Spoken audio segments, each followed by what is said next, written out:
ચાલો આજે સરસ મજાના રેડી થઈ અને નીકળી જાય ક્યાં જવા માટે રાજી મમ્મીના ઘરે જવાનું છે, બીજે ક્યાંય જ નથી જવાનું। પછી છે ને ત્યાંથી આવતા આવતા મને પાણીપુરી ખાવાની ઈચ્છા થઈ તો મેં ભાઈ 1 પ્લેટ પાણીપુરી દાબી લીધી અને ઘરે આવીને સરસ મજાના ધૂપ દીવા કરી નાખ્યા, ભગવાન પાસે ઘણું બધું માંગી લીધું અને છે ને ભાઈ સવારના ટિફિનની તૈયારી છે ને હું સાંજે જ કરી નાખું એટલે મને સવારે થોડીક ઓછી તકલીફ પડે। અને પછી જો રાધા માટે છે ને ડેઈલી ગાયનું દૂધ મંગાવીએ છીએ તો એ મંગાવીને ગરમ કરી લીધું અને છે ને મને ને પીહુને છે ને એના પપ્પા જ માથામાં તેલ નાખી દે, ભાગ્યે જ એવું બને કે હું મારી જાતે માથામાં તેલ નાખું એવી રીતના।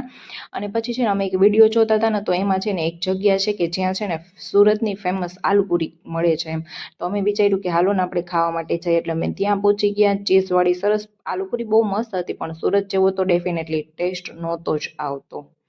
અને પછી છે ને અડધું તો આ ખાઈ લીધું હતું ને તો અડધું પેટ તો ભરાઈ જ ગયું હતું એટલે જરા કે હવે અડધા સાટું થઈને હું આપણે ઘરે રસોઈ બનાવી એટલે જો આ પેરી પેરી છે ને પોટેટો ફ્રાઈસ મંગાવી લીધા હતા અને પછી જો ઘર તરફ નીકળી ગયા હતા। હવે છે ને રાધાને એવી ખબર પડવા માંડી છે કે મમ્મા કંઈક તો એવું કરે છે કે કેમેરો ચાલુ કરીએ ને એટલે આપણે હાય હેલો કરવા માંડવાનું કાં તો કંઈક નખરા કરી નાખવાના। અને પછી છે ને રસ્તામાં જરા કે ચાલો ને શેરડીનો રસ પીતા જઈએ એટલે જો અમે શેરડીનો રસ પીવા બેઠી ગયા અને છે ને આ રાધાને જોઈને એવું ના વિચારતા કે એને સ્ટ્રોમાં રસ આવે છે અને કંઈ રસ આવતો નથી પણ છે ને આજુબાજુ વાળા બધા આવી રીતના આમ કરીને બેઠા છે ને એટલે પોતે જો મોઢામાં સ્ટ્રો નાખીને એમ બેઠી છે। પછી છે ને મને રસ પીવાની ઈચ્છા થઈ ને એટલે મેં પણ મારા માટે મંગાવી લીધો હતો। અને પછી ઘરે આવીને રાધા થોડી વાર જો અહીંયા નીચે રમતી હતી, અમારા બાજુમાં જ રહી છે ચક્કી નાની એવી, એનું નામ છે ને પ્રિશા નામ છે એનું, હા એનું નામ પ્રિશા જ છે। અને એ બે જો રમતી હોય અને